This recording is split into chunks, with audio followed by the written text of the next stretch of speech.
아직까지는 한국이 미국 부동산에 대해서는 약간 볼모지와 같은 곳이어서 저는 이제는 개인 성장의 시기를 지나서 이런 미국 부동산의 무한한 가능성을 한국인들에 알려야 되겠다. 이제는 기회를 찾아서 가야 된다는 거죠. 내가 위치한 내가 익숙한 곳에 찾지 못하면은 다른 지역에 찾아야 된다는 거죠.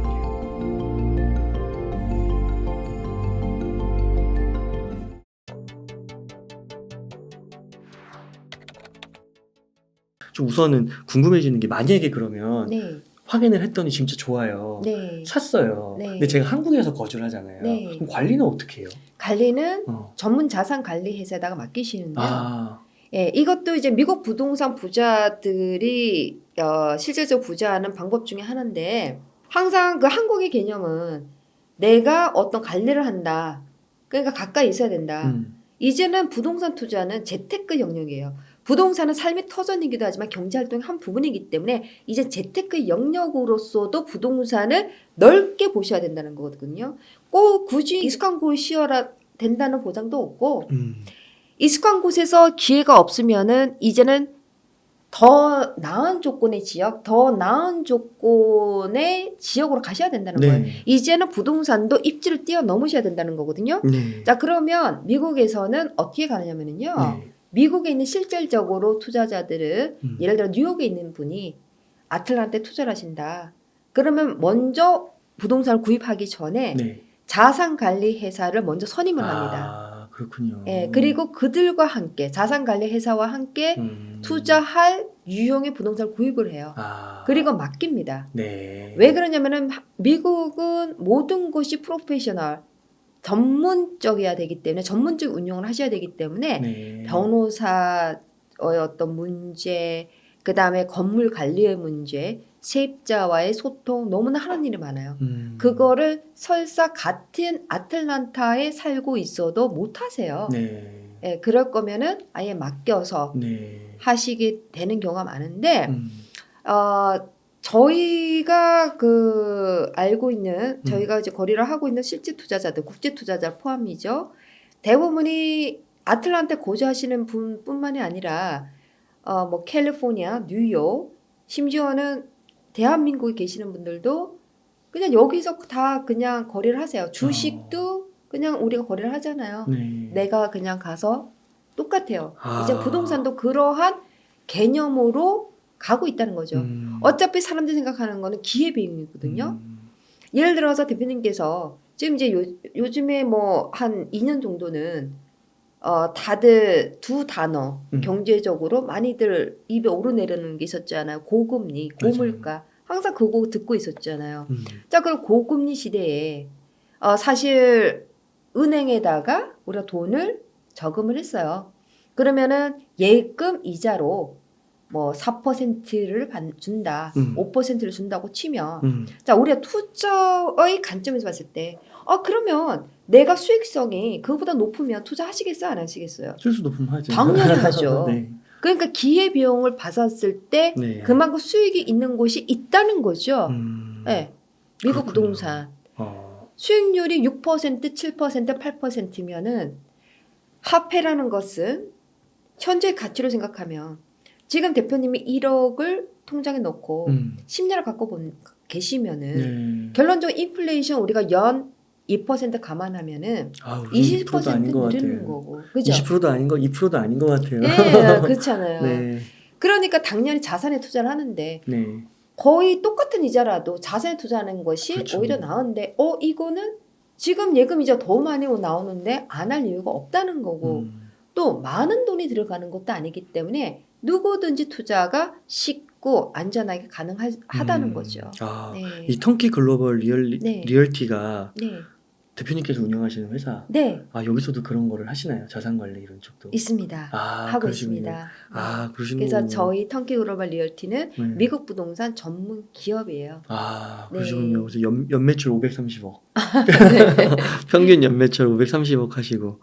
그러시군요. 그러면은 이런 분들도 있나요? 혹시 사놓고 네. 이제 맡겨가지고 이제 네. 한국에서 거주를 하시는데 네. 자녀가 이제 커서 네. 교육을 위해서 네. 가면 네. 거기로 가는 거죠. 네. 사놨던 집으로. 네. 그런 경우도 충분히 가능한 건가요? 많아요. 그런 경우가. 네. 그래서 네. 현재 이런 케이스가 많죠. 그러니까 한 30대 후반, 40대 중반에 그 계신 투자자분들은 현재 여기서 대한민국에서 돈을 많이 벌고 있어요. 근데 지금은 내가 돈을 여기서 잘 버니까 이민을 안 가고 싶은데 네. 한 5년 있다가 이민을 갈 건데 그때 가서 하면은 뭔가가 기회가 더 이제 늦춰질 것 같으니까는 네. 먼저 투자를 하세요. 아. 그리고 임대를 돌려서 월세 수입으로 달러로 받으세요. 그러면 미국에 있는 계좌를 오픈하잖아요. 은행 계좌를. 네. 거기에 달러를 계속 받으시는 거예요. 아. 네. 그거는 영주권이 없어도 그냥 상관없어요. 그냥 계좌가 만들어져요. 만들어져요. 여권으로. 그렇구나. 네. 그러면은 자녀가 어느 정도 우리 아이가요. 중학교 가면은 가려고요. 우리 아이가 이때 되면 가려고요. 다들 계획이 있으시거든요. 그러면 그때 이제 그 집으로 가는 거죠. 그리고 그 사이에는 뭐가 있어요? 달러로 벌었잖아요, 돈을. 이제 그러한 기회를 많이 활용하시는 거죠. 그것도 알아야지 나오는 거잖아요. 근데 그런 네. 지역에 갔을 때 그 1억 정도의 돈으로 그런 것을 잡을 수 있는데 교육 환경도 나름 나쁘지 않고 그 환경이 좋아요. 좋고. 네. 그리고 미국에서는 워낙에 돈이 많은 재벌들은 부자들은 꼭 재벌급이 아니더라도 부자들이 많잖아요. 엄청 많겠죠. 그런 분들은 또 사립을 보내잖아요. 근데 공립학교는 얼마든지 좋은 환경 속에서 좋은 학군 속에서도 가능하죠. 그렇군요. 네. 가야겠는데요. 진짜 1억 정도면은 충분히 네. 많은 분들이 저희 그 코로나 때 이후에도 부동산 한참 오를 때 한국에서 네. 뭐 1억 미만 부동산 찾는다고 네. 책도 많이 나오고 네. 막 이제 지역 가셔가지고 네. 그런 분들 되게 많으셨거든요. 네. 근데 그런 분들이 미국 이렇게 더 좋은 게 있다면 이제 눈으로 확인하고 이렇게 한다면 네. 대표님 책도 읽고요. 네. 안 갈 이유가 없을 것 같아요. 네. 충분히 가능성이 많다고 보시면 되고요. 위기를 기회로 얼마든지 바꿀 수가 있습니다. 그건 어디에서 찾을 수 있냐면은 미국 부동산에서 찾을 수가 있는 거죠. 그러니까 그 한국 분들의 좀 익숙한 분 중에 로버트 기요사키 있잖아요. 로버트 기요사키요. 그분은 뭐 미국 맨날 부동산 얘기하시고 그렇죠. 부동산 모으라고. 네, 맞아요. 근데 한국에서는 부동산을 모으기가 쉽지가 않다고 그러더라고요. 그러니까 막 두 채가 넘어가면 세금 문제도 있고 뭐 그런 게 때문에 너무 까다로워서 한국은 규제도 많고. 근데 뭐 미국은 근데 그런 면에 있어서는 조금 그래도 완화적인 건가요? 그렇죠. 좋은 질문이세요. 미국 부동산의 그 투자 핵심 원리는 바로 그 로버트 기요사키가 얘기한 그런 원리인데요. 제가 그거를 ABCD 매트릭스라고 얘기를 해요. 금방 알아들을 수 있도록. 이렇게 보시면 돼요. 부동산의 그 성격, 그렇죠? 속성 자체는 똑같아요. 어차피 땅에서 비롯된 거기 때문에. 그러나 부동산의 어떤 트렌드라든지 시장의 변화라든지 투자 전략이 바뀌는 이유는 뭐냐면은 각 나라의 정책 때문이에요. 네. 자, 한국은 미국하고는 다르다고 제가 많이 표현을 하는데 미국은 소비와 투자를 활성화시키는 나라예요. 그게 여기랑 반대잖아요. 그러니까 소비를 활성화시키니까 어떻게 돼요? 일단은 투자와 소비를 활성화해서 돈이 돌게끔 한단 말이에요. 그러면은 뭐가 발달을 하냐면은 부채, 대출이 발달을 하잖아요. 대신 전세가 없잖아요. 전세가 있는 나라 거의 대한민국이 거의 유일하잖아요. 그렇기 때문에 부채, 이런 금융 상품이 엄청나게 다양해요. 우리가 금융 상품 하면은 뭘 생각하냐면 월가 생각하잖아요. 월스트리트 투자은행. 그만큼 미국은 이러한 투자은행뿐만이 아니라 일반적인 모기지 은행, 그런 옵션이 굉장히 다양하다. 그렇구나. 그리고 부채를 일으키라는 거예요. 일으켜서 자산을 증식하라는 거죠. 투자자산을 하라는 거죠. 부채는 뭐 한국도 집 살 때 막 70%씩 받잖아요. 뭐 그거나 거기서 받는 거랑 비슷한 거니까 뭐. 그런데 다른 거는 세금 혜택이 틀려. 그래요? 거기는 투자를 장려하기 위해서 자산을 증식시켜 부채를 얼마든지 활용해. 그리고 그거를 세금 인센티브 줄 테니까 지키란 말이야. 그렇게 하는데도 안 한다 이거죠. 그런데 하는 사람들은 얼마든지 세금 혜택을 활용해서 지속적으로 투자를 해요. 로버트 기요사키가 말하는 거는 지속적인 수동소득을 창출한 자산에 투자를 해라. 그러니까요. 미국 부동산 부자들은 수동소득을 창출할 수 있는 자산에만 부채를 일으킨다. 네. 우리가 좋은 부채, 나쁜 부채 얘기하잖아요. 네. 로버트 기요사키가 얘기하잖아요. 좋은 부채는 삶의 질을 향상시키는 부채다. 학자금 융자, 모기지, 그거는 결론적으로 자산이니까 수동소득을 계속 창출하잖아요. 예, 경제적 자유를 주잖아요. 네. 근데 내가 돈 생겼다? 그러면은 항상 자동차, 그죠? 그렇죠. 이런 거는 나쁜 부채. 크레딧 카드 써, 소비, 나쁜 부채. 좋은 부채를 활용하라는 거잖아요. 네. 네. 네. 그럼 대표님 아까 네. 이 방송 들어가기 전에 네. 그 한 실제 사례 중에 네. 하나로 막 4채씩 사시는 분 있잖아요. 네. 그렇게 사도 네. 그 뭐 보유하는 데 문제나 없어요. 와, 그렇구나. 네. 그게 세금 혜택이에요. 네. 그렇구나. 그렇게 하기를 바라는 그렇죠. 거군요. 그러니까 우리가 부자가 되려면은 두 가지예요. 네. 어떻게 하면 자산을 증식시키느냐. 그렇죠. 그리고 어떻게 하면 증식된 자산을 지키느냐. 네. 아파트가 대한민국에 10채 20채면 뭐합니까? 네, 맞아요. 양도소득 70% 내버리면 네. 그죠? 맞아요. 남는 거 없다. 남는 거 없는 거죠. 그래서 꼬마 빌딩으로 다 가시려고 하더라고요. 네. 그러나 미국에서는 세금 인센티브 준다잖아. 예. 야, 그렇구나. 그러니까는 엄청난 세금 혜택을 받아요. 그러니까는 한국에서는 자본이익에 중점을 두니까 답이 없어요. 왜 답이 없느냐? 자산을 팔고 나면 세금 내고 없잖아요. 갈 데도 수동소득도 없잖아요. 그렇죠. 예. 그러나 현금 흐름에 중점을 두는 투자는 안 파는 투자잖아요. 지속적으로 재융자를 활용해서 그 자본으로 또 다른 자산에 투자를 해요. 그 담보 가치가 오른다는 거죠. 그렇죠. 자산의 가치가 올라서. 올랐을 때. 아, 그럼 예를 40만 불짜리가 80만 불이 됐어요. 그렇구나. 그러면 팔면은 세금 내고 없잖아요. 네. 근데 40만 원에서 80만이 됐는데 네. 40만을 뽑았어요. 뽑아서. 그리고 40만의 순 자산은 이 빌딩에 있잖아요. 네. 그리고 그 새로 뽑은 40만 불 가지고 또 또 B를 하나 또 사고. 샀어요. 거기서 또 수동소득 창출하죠. 네. 그럼 새로이 받은 재융자는 세금 면제예요. 아, 그래요? 세금 안 내요. 그렇구나. 그리고 새로이 생성된 그 융자에 대한 대출, 이자 부분은 세금 공제예요. 아, 그래요? 그러니까 계속적으로 로버트 기요사키가 부자가 되려면 수입, 지출, 자산, 부채 그리고 현금 흐름을 알아야 된다.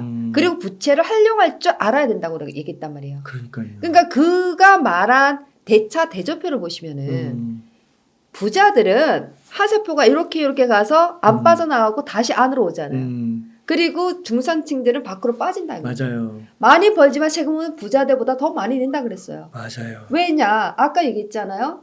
돈을 쓸 줄 알아야 되는데 수동소득 자산에다 묻어놓으면은 그리고 돈이 필요하면은 재융자로 해서 돈을 쓰면은 세금을 안 내는데 네. 돈이 생기면은 자동차사, 오토바이사 네.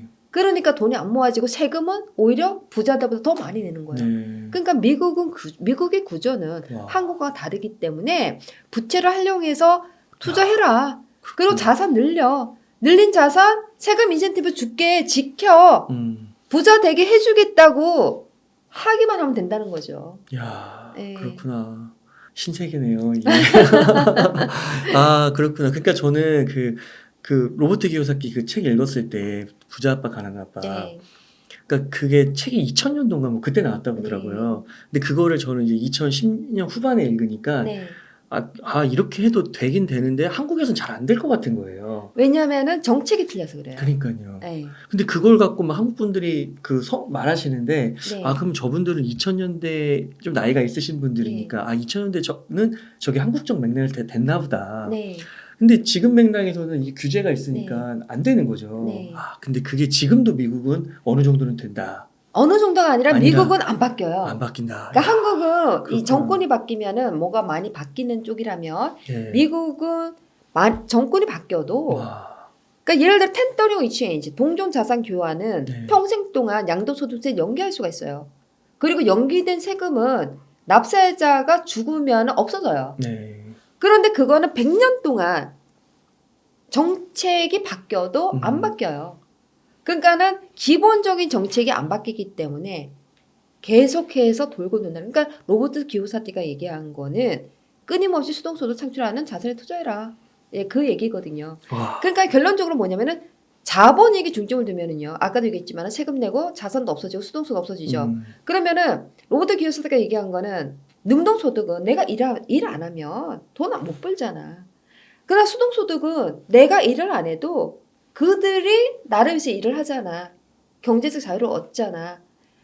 그렇기 때문에 자본이익에 중점을 두는 것은 유한적이고 네. 현금 흐름에 중점을 두는 것은 무한적이라고 우리가 표현을 합니다. 네. 그래서 한국은 자본이익에 중점을 두니까 단기 투자 주로, 미국은 계속해서 넘어가니까 장기 투자. 이런 부분들이 굉장히 다르다는 거죠. 그러면서 집값은 올라가는 거고요. 그렇죠. 아, 그렇게 네. 되는 거구나. 네. 네, 오늘 또 되게 그 미국 부동산에 대해서 알면서 진짜 미국 주식을 안 것 같은 듯한 예. 느낌. 되게 자산 포트폴리오 개념에서 그리고 네. 또 미국 이러면은 되게 비쌀 줄 알았는데 네. 뭐 1억, 뭐 저는 뭐 2억까지도 네. 많은 분들이 고려하실 수 있지 않을까 네. 그런 생각이 드는데요. 네. 와, 그렇군요. 근데 실질적으로 많이들 네. 하세요. 많이 하세요. 지금 많이 하고 있어요. 아, 네. 그래요. 네, 실제 다 케이스가 아시는구나. 많습니다. 네. 하나 진짜 궁금한 게 그러면 부동산을 샀어요. 네. 이제 그 비자 문제 있잖아요. 네. 그 예를 들어서 자녀가 있으면 네. 그런 분들이 좀 관심이 많으실 것 같거든요. 네. 그러니까 교육을 두고 네. 요즘에 사실 그 제가 이렇게 만나본 분들은 네. 말레이시아 쪽으로 네. 많이 생각을 하시더라고요. 네. 동남아 쪽에. 네. 왜냐면 거기 부동산을 사면 비자 문제가 막 해결되는 네. 그런 부분도 있나 봐요. 근데 이제 미국은 부동산을 샀을 때 네. 막 영주권이 나오고 그런 건 아니잖아요. 그건 아니에요. 그러면은 그게 좀 자녀가 좀 이렇게 네. 해서 뭐 교육과정 거쳐서 네. 이제 바람은 이제 미국에서 막 대학도 나오고 네. 글로벌 인재가 되고 막 이런 걸 또 네. 바랄 수도 있잖아요. 그렇죠. 그런 것도 이렇게 첫 사부로서 네. 부동산 구매부터 이렇게 시작을 하면 네. 뭔가 이렇게 플랜을 만들어갈 수가 있나요? 플랜들은 굉장히 많은데요. 네. 실질적으로 제가 거래를 계속해서 하고 있는 네. 그 투자자분들, 한국 거주 투자자분들은 네. 보통은 이제 투자는 투자대로 하는데 그 스테이러스라 그러죠. 본인의 어떤 비자 상태를 네, 바꿔요. 그리고 영주권으로 나중에는 전환을 시키거든요. 근데 그것이 한국에서 생각하면은 비자를 받는 그 자체가 굉장히 좀 어렵게 생각을 하는 경향이 있는데 네. 보통은 그 미국에서 비자를 바꾸는 경우가 있어요. 예를 들어서 방문 비자 B1, B2를 받아가지고 또 미국에 오셔서 또 거기에서 어떤 취업 비자를 받아서 또 영주권 신청을 해서 영주권을 받는 경우도 있어요. 네, 그러면은 어떤 분은 또 뭐 한 4, 5년 만에 받았다는 분도 있고 어떤 분은 뭐 2년 반, 3년 만에 받았다는 분도 있고 또 어떤 분들은 NIW로 해서 아예 영주권을 이렇게 신청하는 경우는 더 빨리 나오는 경우도 있고 이제 이민의 관계는 이민 변호사님이 또 잘 상담을 해드리겠지만은 제가 알고 있는 네. 한국 거주 투자자 분들의 경우만 하더라도 네. 그러한 경우가 있었기 때문에 말씀을 드리는 거죠. 네. 그렇군요. 그 네. 자녀가 만약에 뭐 중학교, 고등학교 미국으로 가고 싶다고 했을 때 네. 그게 비자가 없으면 학비를 다 내야 되는 거잖아요. 네, 영주권을 받게 되시고 한 지역에서 2년 이상 거주를 하신 것만 증명이 되면은 거의 한 3분의 2가 줄어들어요.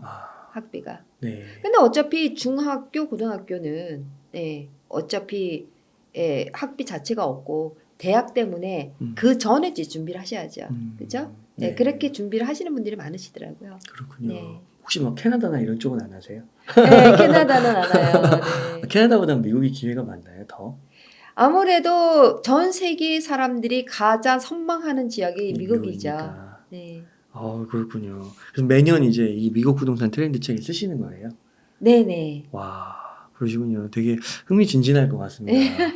와, 진짜 뭔가 오늘 또 새로운 부직 부동산을 제가 오늘 대표님 만나서 이야기 듣기까지는 생각도 안 해봤거든요. 예, 그런 분들이 많으실 거라고 봐요. 네. 물론 이제 아시는 분은 또 아시는데 아직까지는 한국이 미국 부동산에 대해서는 약간 볼모지와 같은 곳이어서 저는 이제는 개인 성장의 시기를 지나서 이런 미국 부동산의 무한한 가능성을 그러니까요. 아주 쉽고 안전한 가능성을 한국인들에 알려야 되겠다. 그리고 한국에 있는 젊은 청년들이 너무나 기회가 적다. 거를 많이 봤어요. 특히 대한민국에서. 이제는 기회를 찾아서 가야 된다는 거죠. 내가 위치한 내가 익숙한 곳에 찾지 못하면은 다른 지역에 찾아야 된다는 거죠. 그 우리나라 학생들이 진짜 공부 열심히 하잖아요. 네. 그리고 외국에서 계신 분들이 참 머리 좋고 성실하다는 네. 얘기를 많이 하시는데 네. 이게 참 어려운 비교긴 하지만 네. 한국에서 정말 이 정도까지 막 네. 중고등학교 보면은 막 학원차들 막 서 있거든요. 네. 엄청 밤늦게까지 네. 공부하고요. 네. 그 정도로 이렇게 열심히 하면 네. 미국 가면은 더 이렇게 그 투입 대비 네. 보상이 더 한국보다 크다고 말할 수 있나요? 기회가 엄청 많아요. 아 그래요. 네. 확실히 그렇구나. 확실히 많아요. 네. 그렇군요. 그러니까 제가 진짜 이게 사람이 계속 듣고 배워야 된다는 게 그동안 저는 오히려 동남아 쪽 부동산 네. 관심이 있는 분들 네. 얘기를 많이 들어가지고 네. 그쪽 이제 싱가포르도 많이 뜨고 있잖아요. 네. 그런데 오늘 또 미국을 또 이렇게 알게 되니까 네. 미국이 더 좋아 보이기도 하네요. 그렇죠. 네. 근데 이제 미국이 가장 선망의 대상으로 많은 사람들이 가장 안정적이고 가장 강력한 그 나라로서 그 이민을 원하지만 먼저 생각하시는 게 뭐냐면 너무 비싸. 나는 나하고는 관계가 없어. 아니라는 거죠. 네. 오히려 가장 안정적인 나라, 그렇죠. 경제적으로 부유한 나라, 그리고 강력한 경제와 세금 혜택을 누릴 수가 있는데도 불구하고 달러도 너무 좋은 것 같아요. 달러도 너무 좋고 기축통화를 확보한다. 네. 그런데 내가 많은 돈이 없어도 가능한 나라다. 이제 그것이 나는 핵심인데 왜 그것이 많이 알려지지 않았을까 생각을 많이 하는 거죠. 그럼 대표님 질문 하나 좀 더 드려보겠습니다. 네. 그 2024년 네. 부동산 트렌드 책을 쓰셨어요. 네. 그래서 2024년 미국 부동산 시장이 어떻게 좀 변화할 것인가 네. 그거 한번 짚어주시면 좋겠습니다. 네네. 간단하게 제가 표현을 할게요. 네. 아까도 말했지만은 2020년도 팬데믹 이후로 급변한다고 그랬잖아요. 라이프 스타일 많이 바뀌어서 대전환점이라고 그랬어요. 그러니까 그거를 우리가 한마디로 표현한다면은 2020년은 뉴 노멀의 시대, 특히 대전환점이라 표현할 수가 있고 2021년은 광란의 해였다. 모든 것이 집값이 그냥 로켓 상승했잖아요. 네. 예, 저금리, 그다음에 양적 완화가 되면서 로켓 상승한 한 해였고 강란의 한 해였다. 집이 없어서 못 샀다. 62대 1의 경쟁률이었다고 하면 말을 다 했다. 네. 이렇게 보실 수가 있고 그다음에 2022년은 금리를 올렸잖아요. 이제 역전해가 됐죠. 그럼에도 수요가 공급보다 많았기 때문에 집값은 올랐다. 인플레이션이 빨리 내려가지 않았다. 그래서 연준이 2023년도에도 계속적으로 금리를 올렸다. 그래서 2023년은 리셋되는 한 해였다. 예, 이제는 정상화로 가는 리셋 버튼 눌렀다. 자, 2024년은 이니셜라이징 한다. 그 말은 뭐냐? 2023년에 연준에서 풀어야 되는 그러한 문제가 완전히 풀리지가 않아서 2024년까지 2월 됐다. 그래서 이니셜라이징 현재 진행형이에요. 예, 그 말은 뭐냐면 우리가 앞에서 얘기했지만은 지난 2, 3년 동안에 항상 맴돌았던 게 뭐였냐면 고금리, 고물가였단 말이에요. 2024년도에도 마찬가지로 금리와 물가에 대해서 어느 정도 우리가 더 신경을 써야 되는 시기다. 그러면은 금리는 올해는 하반기 때 좀 낮아질 거라고 전망을 하고 있습니다. 예, 그거는 제 말이 아니라 공식적인 미국의 전문기관인 페니메, 그다음에 미국 의회 예산처에서 나온 경제 전망서, 네. 예, 그리고 미국 은행협회에서 나온 경제 전망서를 통해서 중반기에서 하반기에 다 금리를 내린다고 전망을 했고요. 그리고 실업률은 왜 우리가 따지냐면은 부동산 시장에서 고용 지표에 따라서 돈이 시장에 흐르거나 시장에서 빠지기 때문에 그걸 보는 거거든요. 대신 이자는 낮아지는데 실업률은 올라가요. 고용 지표는 좀 더 낮춰질 수 있다. 근데 페니메에서는 뭐라고 그랬냐면은 연착륙을 하려면 경제 침체 감안해야 된다. 실업률 올라야 된다. 그래야지 이자가 낮아진다고 꼬집어서 얘기했어요.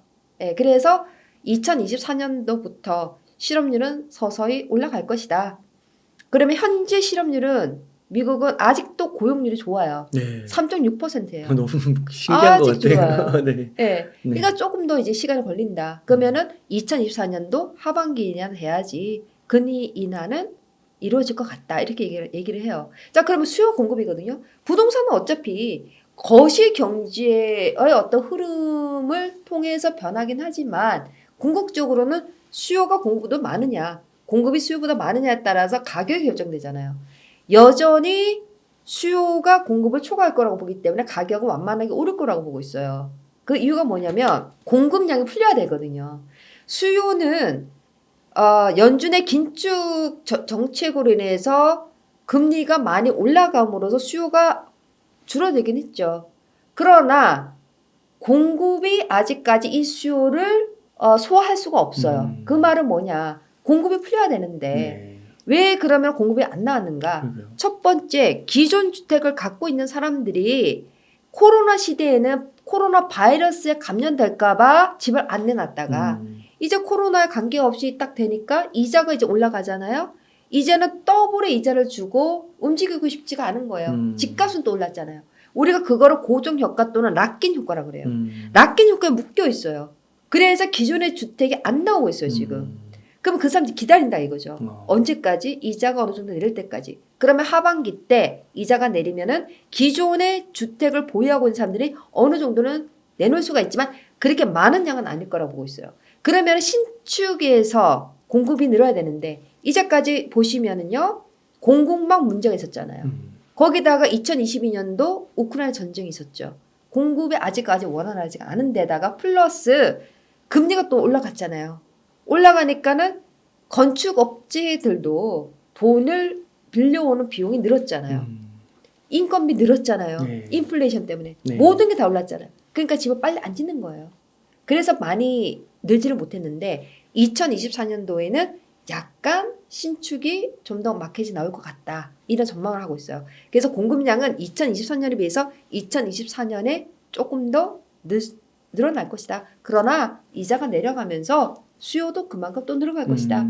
그러면 과연 공급이 수요를 언제 따라잡을 수 있을까?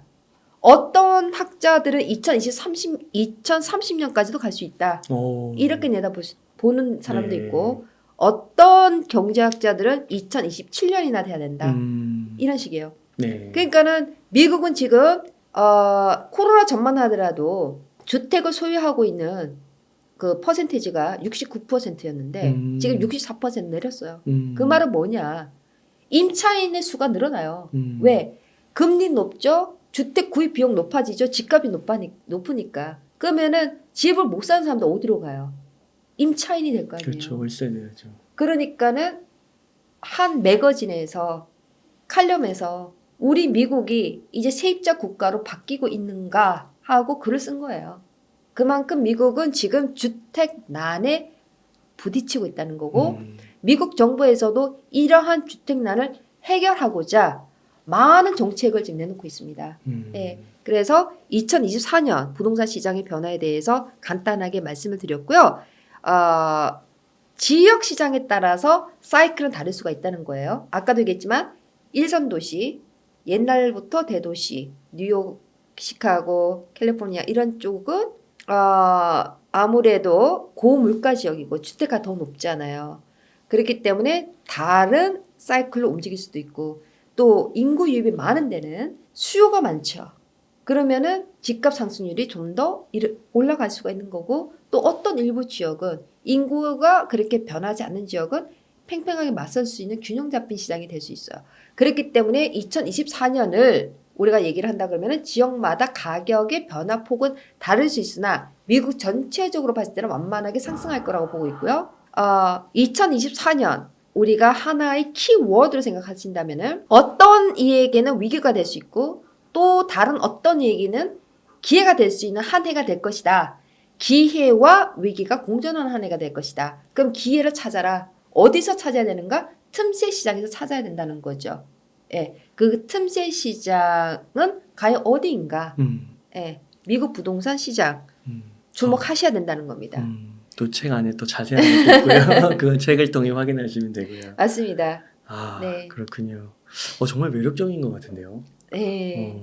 한번 읽어보시면은 제가 말씀드린 것보다 더 매력적인 부분들이 훨씬 더 많이 들어있어요. 그러니까요. 그 저는 이제 계속 말씀을 들으면서 이제 자녀가 있으니까 네. 이 자녀랑 어떻게 이걸 연결을 할 수 있을까 네. 그런 부분도 혹시 책이 있나요? 그런 거는 없지만 네. 그거는 제가 대표님한테 개별 상담을 해드리겠습니다. 네. 그래서 그런 것도 되게 관심이 많고 되게 많은 것들을 생각하게 되는 것 같습니다. 네. 대표님 오늘 너무 이렇게 귀중한 인사이트 나눠주셔서 너무 감사드리고 그럼 오늘 인터뷰 한 이 정도에서 마무리하도록 하겠습니다. 네. 그러면 우선 끝으로 네. 저희 웅달책방 시청자님들을 위해서 한 말씀 좀 부탁드리겠습니다. 네. 오늘 여러분들 웅달식빵에서 만나 뵙게 돼서 진심으로 반갑습니다. 여러분들 항상 기회는 있습니다. 그 기회를 찾아서 도전하시기 바랍니다. 무한한 가능성을 찾으세요. 감사합니다. 이렇게 해서 미국 부동산 트렌드 2024의 저자이신 김효지 대표님을 모시고 이야기를 나눠봤습니다. 긴 시간 동안 유익한 사이트 많이 나누셔서 감사의 말씀드립니다. 오늘 고생 많으셨습니다. 감사합니다.